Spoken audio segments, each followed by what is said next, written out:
Good evening to all. Welcome to all for this webinar series. Last week also, we had the discussion on the same topic. Why? Because இது வந்து நேர் விருப்பம் அப்படிங்கிற மாதிரி தான் சொல்லணும்.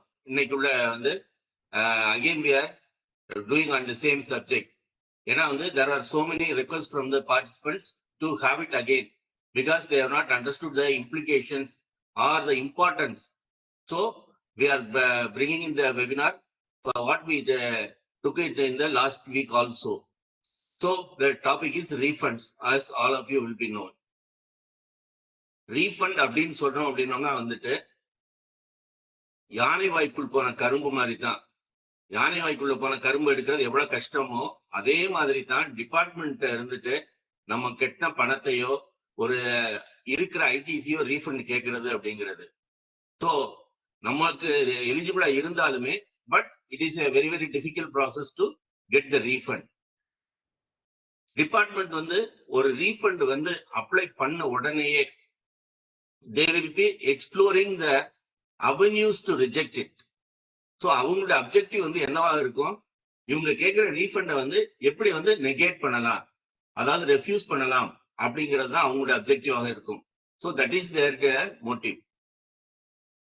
அதையும் மீறி we have to substantiate to them there is no unjust enrichment. இந்த மாதிரி எல்லாமே இருந்தா தான் then we will be able to get the refund. So there are innumerable ways for them to reject the refund. So the first one is time limit. So if at all there is any lag in the time for the filing the application for the refund, that is the first ground to reject the application. So in that situation, we have to stick to that time, that is from the relevant date as given in section 54. You have to be very careful for making an application. A time-bound application cannot be condoned. So we have to make an application at the earliest so that only you will be able to get the refund, and then eligibility starts from this point only. So that is very crucial aspect of this refund. They are on the subject also. You know, there was a COVID. So COVID la vandu particular period vandu it was not counted for the period of limitation. So on the limitation and the period 2 years vandu that is reckoned, this comes to end by 29th February 2024. So that is the very crucial aspect of this meeting. So இந்த விட்டு போன refunds வந்து reclaim பண்றதுக்கு இதுவே கடைசி chance. இதை விட்டா கிடைக்காது அப்படிங்கிற மாதிரி தான் வந்து இந்த சிச்சுவேஷன்ல நம்ம வந்து இருக்கிறோம். இப்ப வந்து இந்த ரீஃபண்ட் வந்து யாருக்கு வந்து எலிஜிபிலிட்டி வரும், அதுக்கு வந்து நம்ம வந்து வேற என்னென்ன பண்ணணும் அப்படிங்கறதா வந்துட்டு நிறைய பேருடைய கேள்விகள். ஏன்னா வந்து இன்வெர்டட் டியூட்டி ஸ்ட்ரக்சர்ல இருக்கும், இல்லைன்னா வந்துட்டு பேக்கிங் மெட்டீரியல்ஸ் இந்த மாதிரி ஐட்டம்ஸ் வந்து ஹையர் ரேட்ஸ்ல வந்து நம்ம கொடுத்து வாங்கியிருப்போம். இதனால வந்து there will be some accumulation இருக்கலாம். ஸோ அந்த அக்யூமுலேஷனை வந்துட்டு கேஷா மாத்துறது அப்படிங்கிறது வந்து very important. This will ease the cash flow for the business assets. So ஏற்கனவே வந்து சும்மா வந்து ஒரு அசெட்ல போய் நிக்கிறது வந்துட்டு உங்களுக்கு கைக்கு பணமாக வந்தால் அதை வந்து நம்ம வந்து வெவ்வேறு பர்பஸ்க்கு வந்து நம்ம வந்து யூஸ் பண்ண முடியும். As a businessman, managing the cash flow is the very important. So இந்த ஆஸ்பெக்ட்ல இருந்து பார்க்கும்போது there is a good scope for the business to encash the accumulated ITC, but this is subject to some conditions. இந்த கண்டிஷன்ஸ்லாம் நம்ம satisfy பண்ணி then crucially you have to apply before 29/12 the refund for the period prior to 2 years. So இந்த ஆஸ்பெக்ட்ல தான் வந்துட்டு today's discussion is going to start. So the entire technical session will be handled by Prashant Surya, our partner. He has already explained to you. Now he is going to explain the same thing and then in a detailed manner. உங்களுக்கு இருக்கிற எல்லா கேள்விகள்னாலும் you can ask him and then get it clarified. But make sure that you file an application on or before 29/2/2024. So this is very crucial. Once again, I welcome you all for this webinar. And now it is over to Surya. The floor is yours.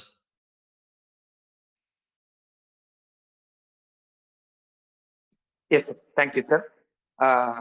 Yes, to start with, sir சொன்ன மாதிரி அதாவது refund Covid பீரியடுக்கு உண்டான ரீஃபண்டை file பண்றதுக்கு கடைசி வாய்ப்பு பிப்ரவரி எண்டுக்குள்ளதான், பிப்ரவரி எண்டுக்குள்ள file பண்ணாதான் time பார்டா இருக்காது. So அதாவது கோவிட் பீரியட்னு சொல்றது பிப்ரவரி 2020 இருந்து ஜனவரி 2022 வரைக்கும் இருக்க பீரியடுக்கு we should file within February 29, 2024. So why it is again emphasized? Because many people would know that last week also we had the same webinar.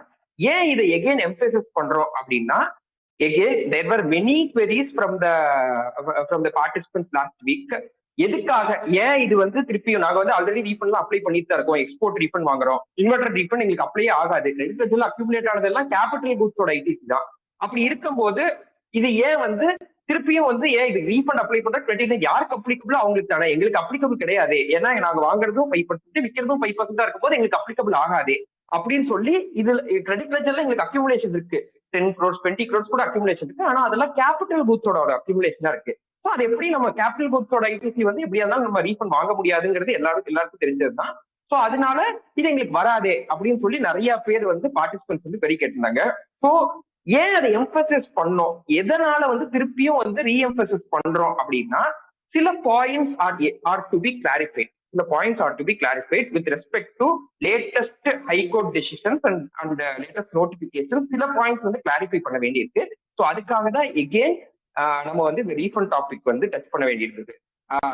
So GST refund அப்படின்னு நம்ம சொல்லும் போது வந்து இப்போ அட்லீஸ்ட் வந்து வித் ரெஸ்பெக்ட் டு இங்க southern பார்ட்ல வந்து டெக்ஸ்டைல் இண்டஸ்ட்ரியா இருக்கட்டும், அது for any industry for that matter, cash flows வந்து இப்போ கண்டிப்பா தேவைப்படுது. ஏன் அப்படின்னு கேட்டா, ரொம்ப ஹாட் டாபிக் என்ன அப்படின்னா, போன பினான்ஸ் பில்ல எம்எஸ்எம்இ ஆக்ட்ல எம்எஸ்எம்இக்கு அதாவது மைக்ரோ ஸ்மால் என்டர்பிரைஸ்க்கு ஒரு சின்ன அமெண்ட்மெண்ட் வந்துருந்தது. 10 மாசம் எந்த இம்பாக்டும் இல்ல, பட் லாஸ்ட் 2 months பிப்ரவரியில் இருக்கும். இப்போ வந்து பயங்கர அது கால்ஸ், அதுக்குள்ள நாங்க ரீபே பண்ணுமா, 31st மார்ச்க்குள்ள ரீபே பண்ணுமா அப்படின்னு சொல்லிட்டு. ஏன்னா கேஷ் ஃப்ளோஸ் வந்து கிடையாது. ஏன்னா ஜென்ரலாவே வந்து எல்லாத்துக்கும் தெரியும் கிரெடிட் லிமிட் வந்து 6 months 4 months அப்படின்லாம் இருக்கும். அப்படிங்கும்போது 45 daysக்குள்ள நாங்க பே பண்ணியே ஆகணுமா. அப்ப இந்த வருஷம் நாங்க கிளைம் பண்ணோம்னா, இந்த வருஷம் நாங்க அந்த எக்ஸ்பென்ஸ் இன்கம் டாக்ஸ்ல கிளைம் பண்ணோம் அப்படின்னா 31st மார்ச்க்குள்ள கிளைம் பண்ணுமா, 31st மார்ச்க்குள்ள என் சப்ளையருக்கு பே பண்ணுமா அப்படின்னு சொல்லி நிறைய கிளாரிபிகேஷன் இருக்கு. ஆமா 31st மார்ச்க்குள்ள பே பண்ணும், பட் பணத்துக்கு எங்க போறது அப்படிங்கும்போது எப்போவே நமக்கு கேஷ் ஃப்ளோஸ் இம்பார்ட்டன்ட் தான். பட் திஸ் டைம் ரொம்ப கேஷ் ஃப்ளோஸ் நமக்கு தேவைப்படுது. அப்படி இருக்கும் பட்சத்தில் நம்ம எலக்ட்ரானிக் கிரெடிட் லெட்ஜர்ல இருக்க ஒரு அமௌண்ட்டை நம்ம லிக்விடேட் பண்ணாம, அதாவது நமக்கு எலிஜிபிளா இருக்கக்கூடிய ஒரு ரீஃபண்டை நம்ம லிக்விடேட் பண்ணாம நம்ம அசெட்டாவே பேலன்ஸ் ஷீட்ல வச்சுக்கிறது, அது வந்து நம்ம பிசினஸுக்கு ஒரு ஆப்டிமம் டிசிஷனா அப்படின்னு கேட்டா எங்களை பொறுத்த வரைக்கும் கிடையாது. ஏன் அப்படின்னா, எலக்ட்ரானிக் கிரெடிட் லெட்ஜர்ல இருக்கிறதா அக்யூமுலேட் ஆகிட்டே தான் இருக்க போகுது. Brief period of time capital goods எல்லாம் இருந்ததுதான் லிக்விடேட் ஆகிறக்கே ரொம்ப நாள் ஆயிரும். அதனால ஏதாவது ரீஃபண்ட் அப்ளிகபிலிட்டி இருந்துச்சு அப்படின்னா அந்த கோவிட் பீரியட்ல, அதாவது 2 yearsக்கு இப்போ வந்து 29 பிப்ரவரிக்குள்ள நம்ம ரீஃபண்ட் வந்து அப்ளை பண்ண ஆக வேண்டிய கட்டாயத்தில் இருக்கோம் நம்ம. எஸ். ஸோ நெக்ஸ்ட் இப்போ first to start with GST ரீஃபண்டுக்கு எப்ப டியூ டேட், ஜென்ரலா எப்ப டியூ டேட், எப்பக்குள்ள நான் அப்ளை பண்ணணும்னு கேட்டா சட்டத்துல என்ன சொல்லியிருப்பாங்க அப்படின்னா 2 yearsக்குள்ள நீங்க வந்து அப்ளை பண்ணணும் அப்படின்னு சொல்லியிருப்பாங்க. 2 yearsக்குள்ள அப்ளை பண்ணணும் அப்படின்னா, அதாவது ஃபார் எக்ஸாம்பிள் Jan 2024 ஒரு ரீஃபண்ட் அப்ளிகேஷனை வந்து ஜிஎஸ்டி 3B டியூ டேட் வந்து February 20, 2024 அப்படிங்கறதுனால அப்போ இருந்து 2 years, அதாவது February 20, 2026 நான் அப்ளை பண்ணணும். ஸோ அப்படி பார்த்தா இப்போ நான் எதுக்கு அப்ளை பண்ண முடியும்னு கேட்டா, March 20 அதாவது February 20 முடிஞ்சனால March 20 நான் February 2022 ரீஃபண்ட் அப்ளிகேஷன் தான் ஆக்சுவலா ஆக்ட் படி நான் அப்ளை பண்ண முடியும். ஆனா இந்த Covid நோட்டிபிகேஷன்னால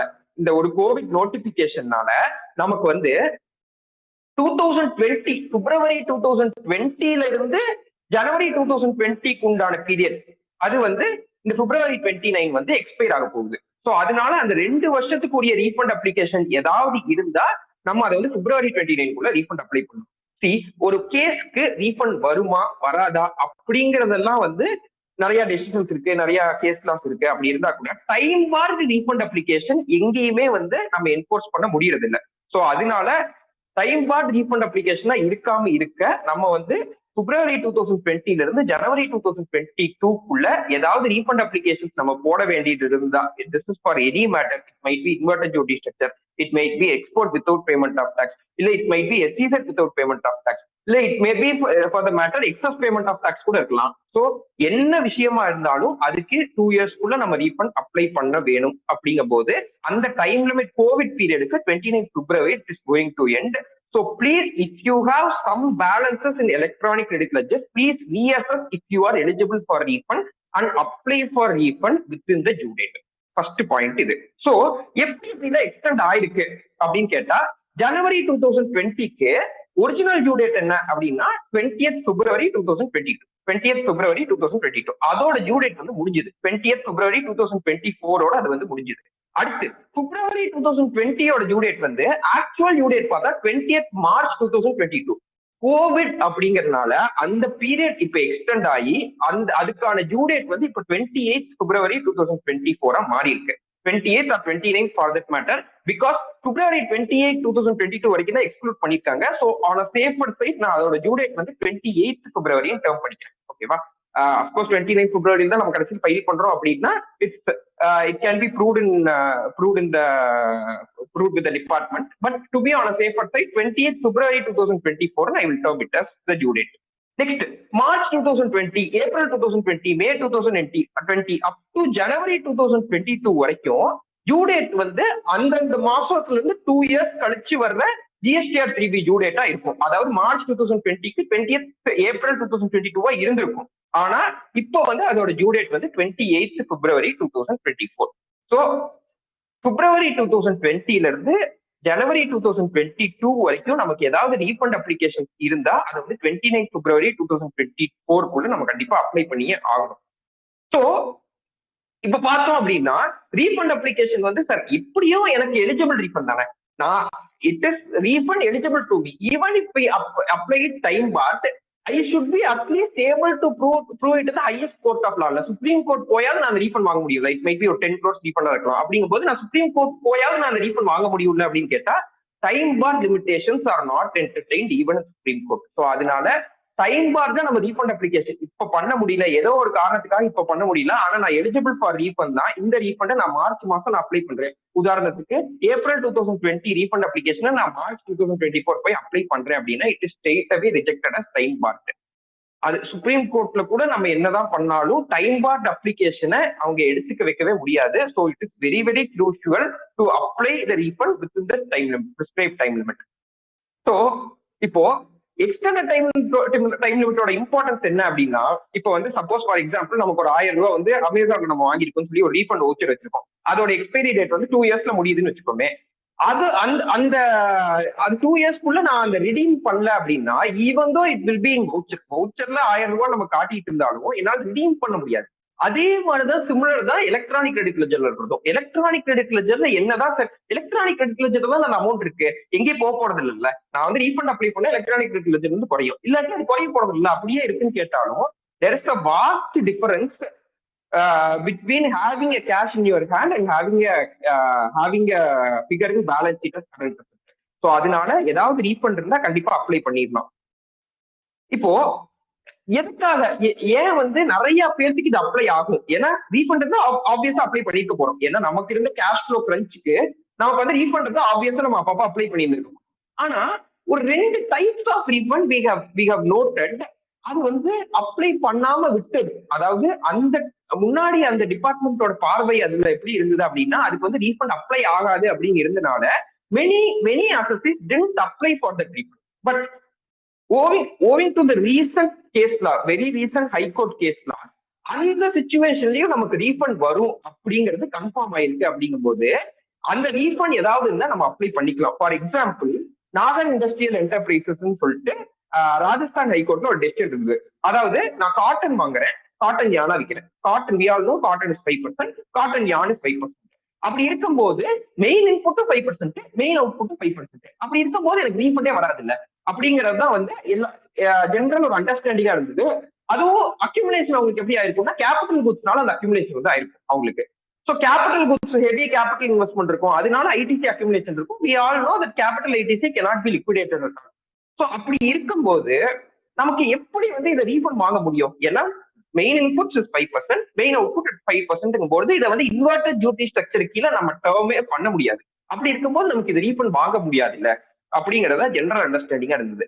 but with respect to this கேஸ்ல இப்ப சப்போஸ் அந்த மிஷினரியோட ஸ்பேர்ஸ் வாங்குறோம், இல்ல பேக்கிங் மெட்டீரியல் நிறைய டெக்ஸ்டைல் இந்த கார்டன் பாக்ஸ் வந்து பேக்கிங் மெட்டீரியலா வாங்குவோம், அவங்களுக்கு எல்லாம் வந்து 18% அப்ளிகபிள். அந்த பேக்கிங் மெட்டீரியலுக்கு மட்டும் 18%.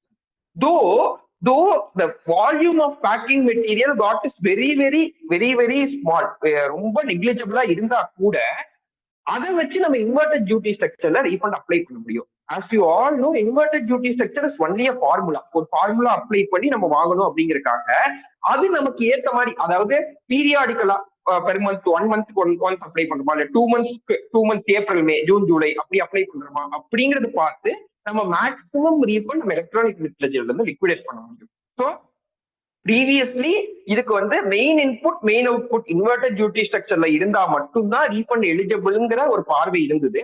ஆனா இப்ப இந்த ராஜஸ்தான் ஹைகோர்ட் கேஸ் லாக்கு அப்புறம் மெயின் இன்புட் 5%, மெயின் இன்புட் வந்து ஹையர் ரேட்ல இருக்கணும்னு அவசியம் இல்ல, ஏதாவது சப் இன்புட் ஏதாவது வந்து ஹையர் ஒரு நெக்லிஜிபிள் போர்ஷனா இருந்தாலும் அந்த இன்புட் ஹையர் இதுல இருக்கும் போதும் நம்ம அதுக்கு இன்வெர்டட் டியூட்டி ஸ்ட்ரக்சர் அப்ளை பண்ண முடியும். So to be very precise, any textile unit which has accumulation in electronic credit ledger will be eligible for refund. Of course இப்போவும் அவங்க ரீஃபண்ட் எலிஜிபிள் தான், ஆனா நான் சொல்ற பீரியடுக்கு 29 பிப்ரவரிக்குள்ள போடணும் அப்படிங்கிற ஒரே காரணத்தால தான் we are re-emphasizing.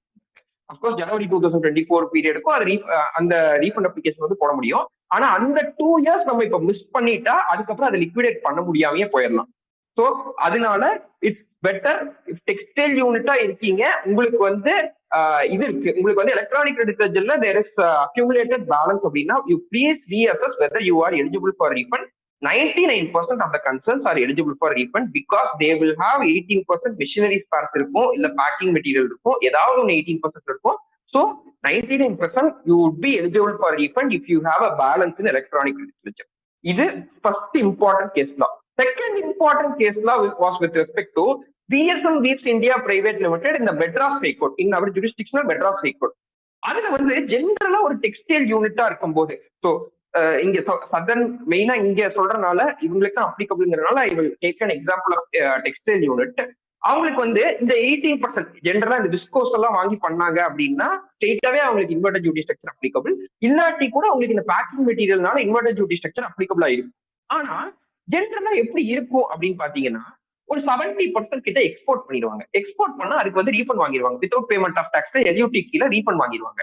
அவங்களுக்கே அந்த டொமஸ்டிக் 30% டொமஸ்டிக் சப்ளைஸ்க்கு இன்வெர்டட் டியூட்டி ஸ்ட்ரக்சர் அப்ளை பண்ணும்போது இது வரைக்கும் டிபார்ட்மெண்டோட வியூ எப்படி இருந்தது அப்படின்னா, you have already got refund for that export. அந்த எக்ஸ்போர்ட் பண்ணதுக்குரிய ரீஃபண்ட் வந்து ஆல்ரெடி வாங்கிட்டீங்க. எக்ஸ்போர்ட் பண்ணும்போது ஃபார்முலால நீங்க என்ன போடுவீங்க அப்படின்னா டோட்டல் ஐடிசி அவைல்டு இன் 3B தான் போடுவீங்க, on inputs and input service. அப்படி இருக்கும்போது இந்த 30%க்கும் நீங்க அப்ளை பண்ணீங்க அப்படின்னா உங்களுக்கு டபுள் கிளைம் ஆஃப் ரீஃபண்ட் வந்துரும்ல. நீங்க வந்து ரெண்டுக்குமே எப்படி அப்ளை பண்ணுவீங்க? ஒரு அசசி ஒரே பீரியடுக்கு export without payment of tax ரீஃபண்டும் இன்வெர்டட் டியூட்டி ஸ்ட்ரக்சர் ரீஃபண்ட் ரெண்டுமே எப்படி அப்ளை பண்ண முடியும் அப்படிங்கிற ஒரு கேள்வி இருந்தது. டிபார்ட்மெண்ட்ல இது வரைக்கும் அதை அப்ளை பண்ண ரிஜெக்ட் பண்ணிட்டு இருந்தாங்க. ஆக்சுவலா இன்வெர்டட் டியூட்டி ஸ்ட்ரக்சர்ல அப்ளை பண்ண. பட் இந்த VSM Weaves India Private Limited கேஸால மெட்ராஸ் ஹைகோர்ட் என்ன சொல்லிட்டாங்க அப்படின்னா, அதாவது ஒரு கேட்டகரியில தான் ஒரு தடவை ரீஃபண்ட் அப்ளிகேஷன் பண்ண முடியும். இது வந்து வேற 2 கேட்டகரி. அதனால எக்ஸ்போர்ட் வித்வுட் பேமெண்ட் ஆஃப் டாக்ஸ்ல ரீஃபண்ட் அப்ளை பண்ணிட்டேங்கிற காரணத்தினால இன்வெர்டட் டர்ன் ஓவர்ல ரீஃபண்ட் அப்ளை பண்ண முடியாது, அதாவது இன்வெர்டட் டொமஸ்டிக் டர்ன் ஓவர்ல ரீஃபண்ட் அப்ளை பண்ண முடியாது அப்படின்னு கிடையாது அப்படின்னு சொல்லிட்டாங்க. ஸோ எஃபெக்டிவ்லி ஒரு டெக்ஸ்டைல் யூனிட் வந்து எக்ஸ்போர்ட்டும் பண்றாங்க, இன்வெர்டட் டொமஸ்டிக் டர்ன் ஓவரும் பண்றாங்க அப்படின்னா எக்ஸ்போர்ட்டுக்கு export without payment of tax ரீஃபண்டும், இன்வெர்டட் டொமஸ்டிக் டர்ன் ஓவருக்கு வந்து இன்வெர்டட் டியூட்டி ஸ்ட்ரக்சர்ல ரீஃபண்டும் வாங்க முடியும். ஸோ இதே மாதிரி உங்களுக்கு கோவிட் பீரியட்ல 2020ல இருந்து 22 வரைக்கும் ஏதாவது நமக்கு வந்து இந்த மாதிரி எக்ஸ்போர்ட்டுக்கு ரீஃபண்ட் வாங்கிட்டோம், இன்வெர்டட் டியூட்டி ஸ்ட்ரக்சரும் கொஞ்சம் கன்சிடரபிளா இருக்கு, ஒரு 10% இருக்கு அப்படின்னா நீங்களும் இந்த இன்வெர்டட் டியூட்டி ஸ்ட்ரக்சர் அப்ளை பண்றதுக்கு 29 பிப்ரவரி will be the last date. So இப்போ ஜனவரி சொன்ன மாதிரி 2023-24க்கு அப்ளை பண்ணலாம். பட் 2022 அப்ளை பண்றதுக்கு இந்த 29 பிப்ரவரி தான் லாஸ்ட். ஸோ உங்களுக்கு இந்த இன்வெர்டட் டியூட்டி டர்ன் ஓவர் இருக்கும் அப்படின்னா இதுக்கும் நீங்க 29 பிப்ரவரிக்குள்ள கண்டிப்பா ஒர்க் பண்ணி அப்லோட் பண்ணி ஆகும், இல்லாட்டி டைம் பார்ட் அப்ளிகேஷன் ஆயிரும், அந்த 2 இயர்ஸோட லிக்விடேட் பண்ண முடியாமையே போயிடும். நெக்ஸ்ட் என்னெல்லாம் வந்து வேணும் ஃபைல் பண்றதுக்கு? So due date is very fast approaching. 29 பிப்ரவரிங்கும் போது we are ரஃப்லி around 4 working days away from 29th February. So என்னென்னலாம் பண்ணும் அப்படின்னு கேட்டா, ஃபர்ஸ்ட் பண்ண வேண்டியது ஆதார் அத்தன்டிகேஷன் பண்ணணும். அதாவது ஆதார் அத்தன்டிகேஷன்னா ஒன்னா இகேஒய்சி மூலமா டாக்குமெண்ட்ஸ் அப்லோட் பண்ணி பண்ணலாம், இல்லாட்டி ஆதார் லிங்க் மொபைல் நம்பருக்கு ஒரு மெசேஜ் வரும், அந்த ஓடிபி வரும், அந்த ஓடிபியை கொடுத்து வெரிஃபை பண்ணணும். ஸோ 2 ஸ்டெப்ஸ் இருக்கு. சில கேசஸ்ல ஆதார் வெரிஃபிகேஷன் வந்து பண்ண முடிய மாட்டேங்குது. ஏன் அப்படின்னா நேம் மிஸ் மேட்ச் இருக்கும். நேம் மிஸ் மேட்ச் இல்ல வந்து அந்த பேன் ஆதார் லிங்க் ஆகாம அந்த மாதிரி சிச்சுவேஷன் இருக்கும் போது ஆதார் அத்தன்டிகேஷன் பண்ண முடியல. அப்போ ஆதார் அத்தன்டிகேஷன் பண்றதுக்கு ஆதார் ஃபெசிலிட்டேஷன் சென்டர் தான் போக வேண்டியிருக்கு. Aadhaar to get things corrected in Aadhaar facilitation centre it takes around 2 to 3 working days.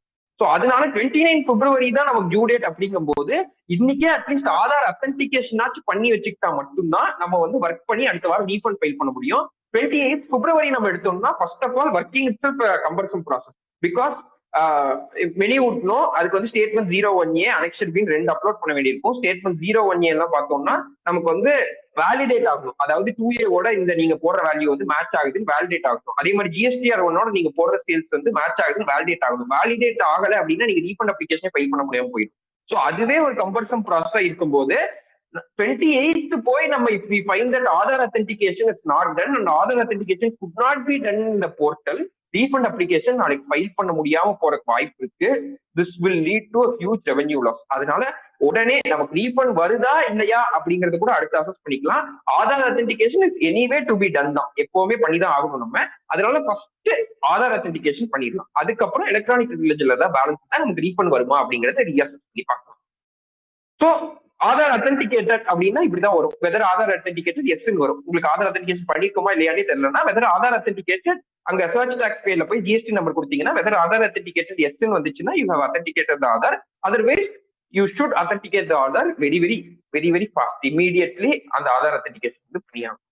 Next என்னென்னலாம் டாக்குமெண்ட்ஸ் தேவைப்படுது? சரி ஓகே, எனக்கு வந்து ரீஃபண்ட் வந்து எலிஜிபிள் அப்படின்னு ஆயிடுச்சு அப்படின்னா என்னென்ன டாக்குமெண்ட்ஸ் நான் உடனே ரெடி பண்ணணும்? ஏன் வந்து திருப்பி என்னென்ன டாக்குமெண்ட்ஸ் வேணும் அப்படின்னு சொல்றேன்னா, டாக்குமெண்ட் ரெடி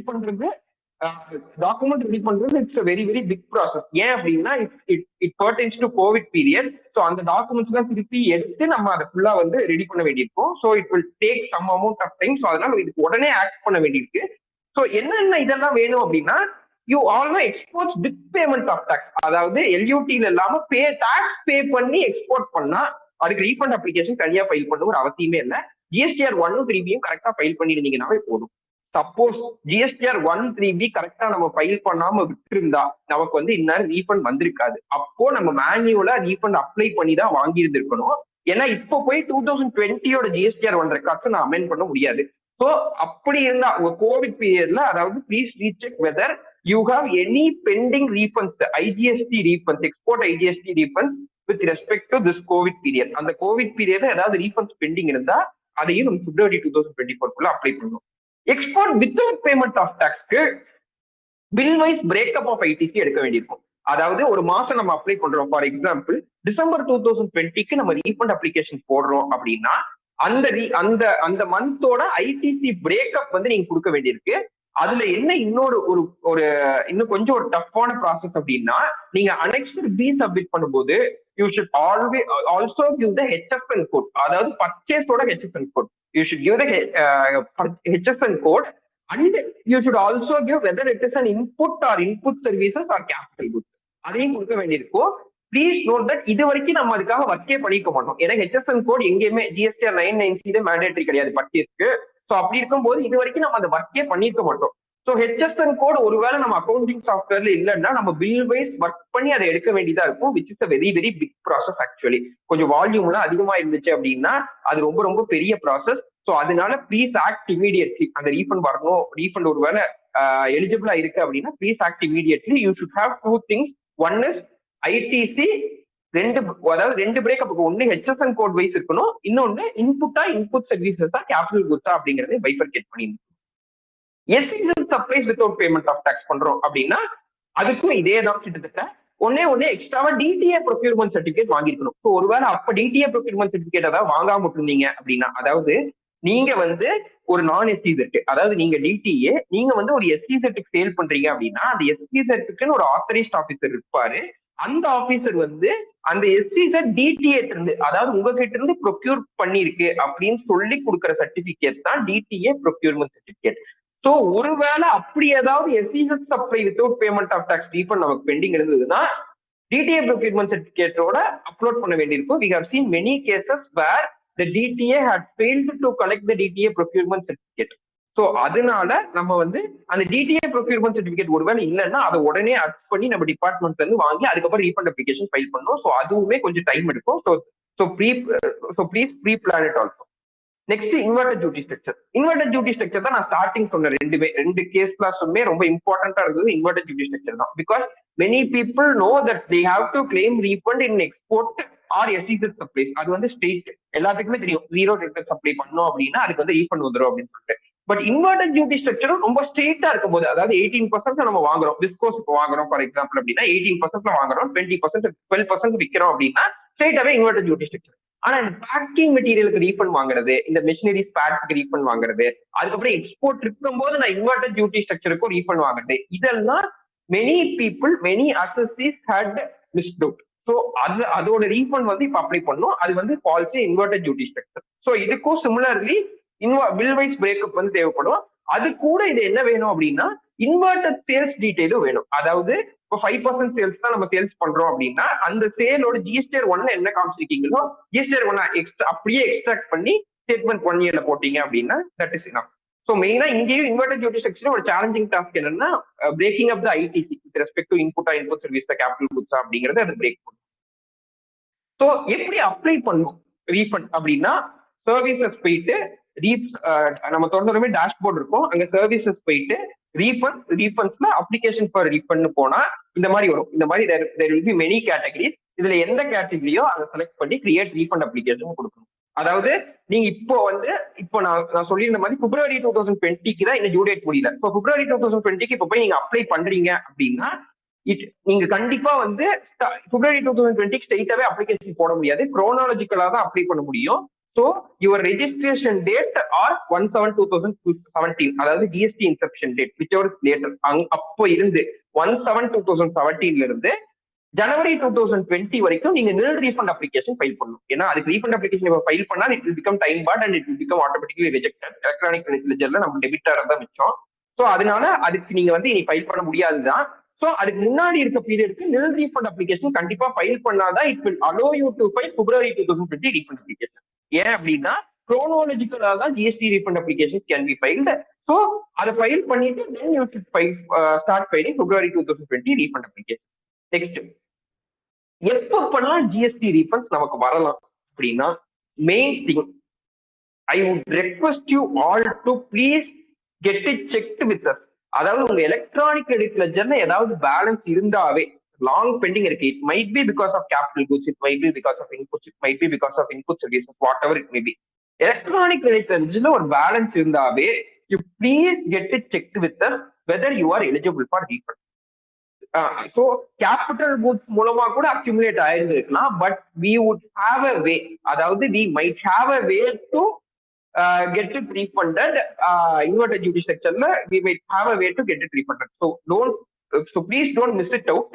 ஏதாவது எலக்ட்ரானிக் லெட்ஜர்ல பேலன்ஸ் இருந்தாவே எதுக்குன்னு ஒரு தடவை ரீஎவாலுவேட் பண்ணிக்கோங்க, ஒரு தடவை செக் பண்ணிக்கோங்க நமக்கு ரீஃபண்ட் எலிஜிபிளா இல்லையா அப்படின்னு சொல்லி. Because 2 years is a very very long period. So அந்த ரீஃபண்ட்ஸை நம்ம மிஸ் அவுட் பண்ணிட வேணாம். அது get accumulated, will get stuck in electronic ledger.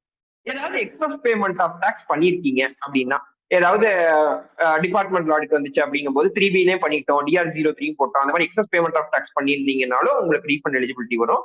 Similarly refund எலிஜிபிலிட்டிக்காக இல்ல, பட் கேபிட்டல் குட்ஸ் நீங்க ஏதாவது புதுசா பர்ச்சேஸ் பண்ண போறீங்க அப்படின்னா அதை வந்து எப்படி கேபிட்டலைஸ் பண்ணலாமா ஐடிசியோ என்ன அப்படிங்கிறதையும் ஒரு தடவை ரீஎவாலுவேட் பண்ணிக்கணும். ஏன் அப்படின்னா இப்ப கேபிட்டல் குட்ஸை வந்து நம்ம ஃபுல்லா ஐடிசி எடுக்கிறதுனால நமக்கு வெறும் எலக்ட்ரானிக் கிரெடிட் லெட்ஜர்ல மட்டும் அக்யூமுலேட் ஆயிட்டே இருந்தது அப்படின்னா it would be of no use. So அதனால அதையுமே ஒரு கான்சியஸ் டெசிஷனா இருக்கட்டும். அதை வந்து என்ன பண்றோம், ஐடிசி கிளைம் பண்றோமா இல்ல வந்து அது டெப்ரிசியேஷன் கிளைம் பண்றோமா இன்கம் டாக்ஸ்ல அப்படிங்கிறது ஒரு கான்சியஸ் டெசிஷனா இருக்கட்டும்.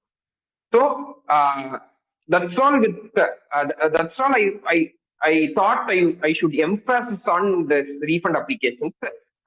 மறுபடியும் to sum up, அதாவது கோவிட் பீரியட்ல February 2020 இருந்து January 2022 வரைக்கும் நீங்க உங்களுக்கு ஏதாவது ரீஃபண்ட் எலிஜிபிலிட்டி இருந்ததுன்னா அதுக்கு அப்ளை பண்றதுக்கு லாஸ்ட் டேட் 28 February 2024. ஸோ அதுக்கு முன்னாடி ஆதார் அத்தென்டிகேஷன் பண்ணி இந்த ஒர்க்கிங்ஸ் ப்ரிப்பேர் பண்ணி நீங்க வந்து ரீஃபண்ட் அப்ளை பண்ண வேண்டியிருக்கும். ஸோ இல்லாட்டி it will become time barred and it will never be liquidated. அதை லிக்விடேட் பண்ண முடியாமையே போயிடலாம். So please I request everyone, electronic ரெட் லெட்ஜர்ல இருந்தாவே ப்ளீஸ் பி அவர் எலக்ட்ரானிக் ரெட் லெட்ஜர்ல என்ன பேலன்ஸ் இருக்கு அப்படின்னு சொல்லிட்டு, and you please reevaluate whether you are eligible for refund. Yes. So இதோட டீடைல் செஷன், இன்னுமே டீடைல் செஷன் நம்மளோட யூடியூப் சேனல்ல இருக்கும். லாஸ்ட் வீக் நம்ம பண்ணி யூடியூப் சேனல் இருக்கும். This week I specially need to emphasise எதனால வந்து ரீஃபண்ட் நிறைய பேருக்கு, ஏன்னா many had queries saying that refund application தான் நாங்க முன்னாடியே போட்டுருப்போம்ல, அது இத்தனை நாள் போடாம இருந்திருப்பாங்களா அப்படின்னு சொல்லிட்டு, இந்த ஹைகோர்ட் ஜட்மெண்ட்ஸ்னால நிறைய பேருக்கு முன்னாடி ரீஃபண்ட் வராதுன்னு நினைச்சிட்டு இருந்தவங்களுக்கும் they were eligible for refund because of this கேஸ்ல. ஸோ அதனால இந்த கேசஸ்ல நீங்க கவர் ஆறீங்க அப்படின்னாலும் you please apply for refund. Please apply for refund. The forum is open to questions. Any question you can ask. Any question related to refund you can.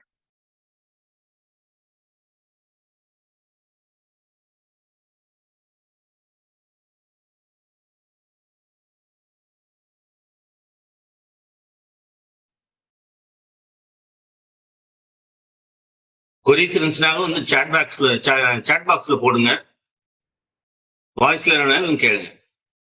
ஏன்னா last டைமே வந்து சமாதம் they wanted it again. So அதனாலதான் வந்து இந்த செஷனை வந்து organise பண்ணிருக்கிறோம்.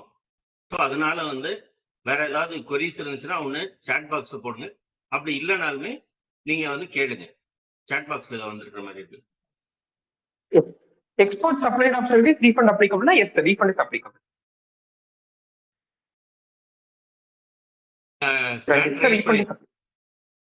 Hand raise பண்ணிருக்காங்க அனுராக்.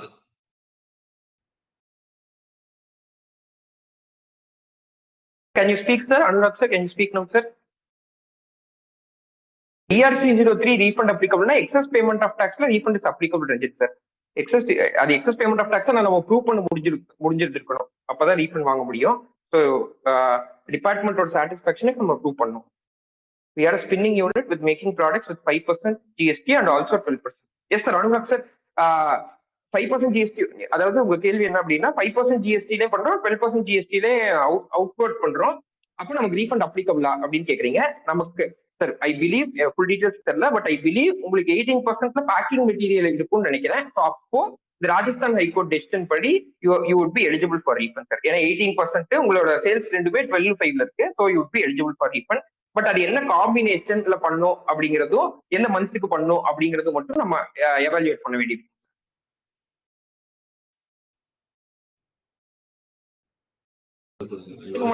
இதுதான் சொல்லியிருந்தேன் சார். காட்டன் யான் eligible for inverter duty structure sir. நாங்க பார்த்த கேசஸ்ல நிறைய காட்டன் வாங்கி காட்டன் யான் விற்கிற மாதிரி இருந்தது. ரெண்டுமே 5% இருந்தது. But they had packing material 18% இருந்தது. ஸோ அந்த பேக்கிங் மெட்டீரியலுக்கு they were eligible for refund. So உங்க கேஸும் அப்படிதான் இருக்கும்னு நினைக்கிறேன். So you would be ideally eligible for refund sir. Even though your input and output is both 5%, உங்களோட சப் இன்புட்ஸ் எல்லாம் வந்து 18% இருக்கனால you would be eligible for refund sir. If payment paid double times can get refund. Yes sir, excess payment of tax la Ranjit sir kandipa refund vaangalam, but you should prove to the satisfaction of the department. Assisting officer oda satisfaction prove panna we can get refund. Excess payment of tax ingra category nam refund poda vendirukum.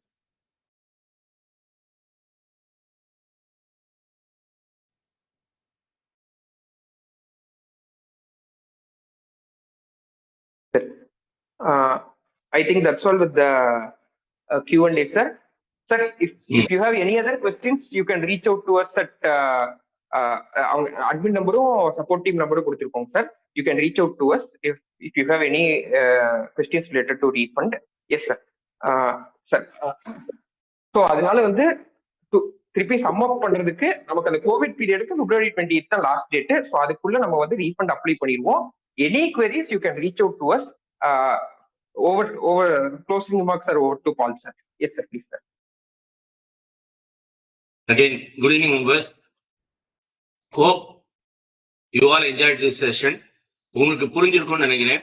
ஏன்னா இப்ப இது வந்து ஏன் அப்படின்னு சொன்னோம்னா, சரி நான் ஏற்கனவே சொன்ன மாதிரி தான் நேர் விருப்பம்னு சொல்லிட்டு முந்தி வந்து ரேடியோல கேட்கிற மாதிரி இப்போ வந்து there are so many requests from the earlier meeting participants.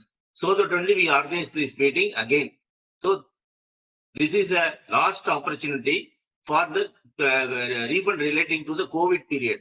So it was a special case that was extended by the government, but now we have to be alert, because once if you are not able to make any application before 29/2/2024, once for all the refund is lost, you have got you will be losing your opportunity to claim any refund for that period. So be alert and then file the refund application on or before the due date and then get your refund. Wish you all the best for getting the refund. Good luck. Bye. Thank you. Thank you for attending the meeting. Thank you.